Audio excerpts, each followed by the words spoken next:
Hola, ¿qué tal? Bienvenidos. A ver, hoy vamos a meternos en un tema que tiene mucha, pero mucha tela que cortar. El cannabis en Colombia. Y sobre todo, ¿qué es lo que dice la ley al respecto? Claro, la pregunta del millón. ¿Es legal o no es legal el cannabis en Colombia? Y la verdad es que la respuesta no es un simple sí o no, es complicado. Hay matices, hay decretos, hay fallos judiciales que han ido moldeando todo. Vamos a desenredar esa pita. Pero bueno, para entender cómo estamos hoy, toca echar un vistazo para atrás, ¿no?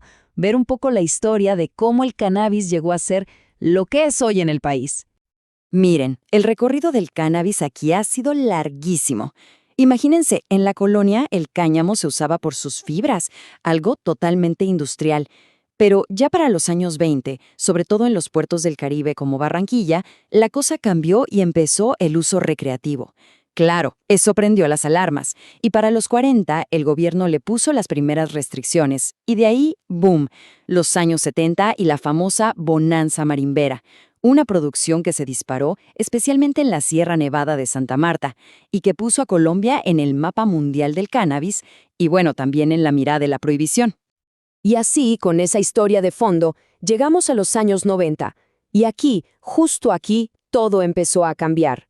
Hubo una decisión judicial que fue, literalmente, un antes y un después para la política de drogas en Colombia. Sí, ese año es 1994. Ojo con esta fecha porque es clave. Fue el momento en que la Corte Constitucional tomó una decisión que, sin saberlo, sentaría las bases de todo el debate que tenemos hoy en día. Y lo que dijo la Corte fue esto, y es potentísimo. El porte y consumo de la dosis personal no deben ser considerados un delito, pues forman parte del derecho al libre desarrollo de la personalidad. O sea, en otras palabras, la Corte dijo, sancionar a alguien por su consumo personal va en contra de un derecho fundamental que está en la Constitución. ¡Pum! Esto sentó un precedente gigante para los derechos de los consumidores y cambió las reglas del juego por completo. Bueno, muy bonito el fallo histórico y todo, pero ¿eso qué significa en la práctica? O sea, en el día a día, ¿cuáles son los derechos que tiene un consumidor en Colombia hoy? Aquí entra un concepto clave, la dosis personal. La ley, específicamente la Ley 30 del 86, es la que define esto. Es básicamente la cantidad que una persona puede llevar consigo para su propio consumo sin que la consideren un delincuente, es lo que despenaliza el porte y establece unos límites claros. Y para la marihuana, el número mágico es 20. Así de claro. Se pueden portar hasta 20 gramos para consumo personal y eso no es un delito. Es un derecho que está protegido precisamente por esas decisiones de la Corte Constitucional. Pero esperen, que el número 20 vuelve a aparecer y es igual de importante, porque en 2015 la Corte Suprema de Justicia dijo algo más, que el autocultivo para uso personal también estaba permitido. Y adivinen qué, puso el límite en hasta 20 plantas. Y no es algo que se diga por ahí, está definido legalmente. El autocultivo está protegido y lo más importante, no se necesitan licencias ni permisos raros. Siempre y cuando sea para consumo propio y, claro, no se pase de esas 20 plantas. Esto le da una base súper sólida a ese derecho de cultivar en casa. Y bueno, aquí es donde llegamos a la gran paradoja del sistema colombiano.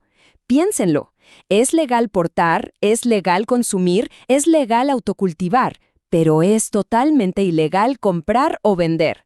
Esto crea un vacío legal gigantesco, ¿no? Deja al consumidor en una especie de limbo. Se tiene el derecho a consumir, pero no hay una forma legal de conseguir el producto, a menos, claro, que lo cultive cada quien por su cuenta. Bueno, ahora demos un giro y hablemos de un terreno donde las cosas son muy diferentes.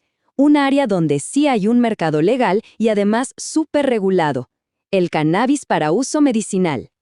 El gran paso se dio en 2016, con la Ley 1787. Esta ley fue un hito porque, por primera vez, creó todo un marco legal para que la gente pudiera acceder de forma segura e informada al cannabis para fines médicos y científicos en todo el país. Y a partir de esa ley, el gobierno montó todo un sistema de licencias muy robusto, que controla absolutamente toda la cadena, desde la semilla, el cultivo, hasta la fabricación y la venta de los productos derivados que se usan con fines terapéuticos. O sea, todo está bajo control. Y todo esto nos trae casi de forma natural, al panorama de hoy, al debate más caliente de todos, la regulación del cannabis para uso adulto, o sea, ir más allá de lo puramente medicinal. En los últimos años, hemos visto un montón de proyectos de ley en el Congreso que intentan justo eso, crear un mercado legal y regulado para el uso recreativo por parte de adultos. La idea, en el fondo, es resolver esa paradoja de la que hablábamos. Es legal consumir, pero ilegal comprar. Y como se imaginan, el debate está polarizado. Por un lado, los que están a favor dicen que regular el mercado le quitaría poder al narco, generaría un montón de plata en impuestos, ayudaría a las comunidades campesinas y además garantizaría un producto de calidad. Pero, por el otro lado, están los que se oponen. Y sus preocupaciones son serias. Hablan de riesgos para la salud pública, de que se normalice el consumo, sobre todo en los más jóvenes, y bueno, dudan de que el Estado de verdad tenga la capacidad para controlar un mercado de este calibre.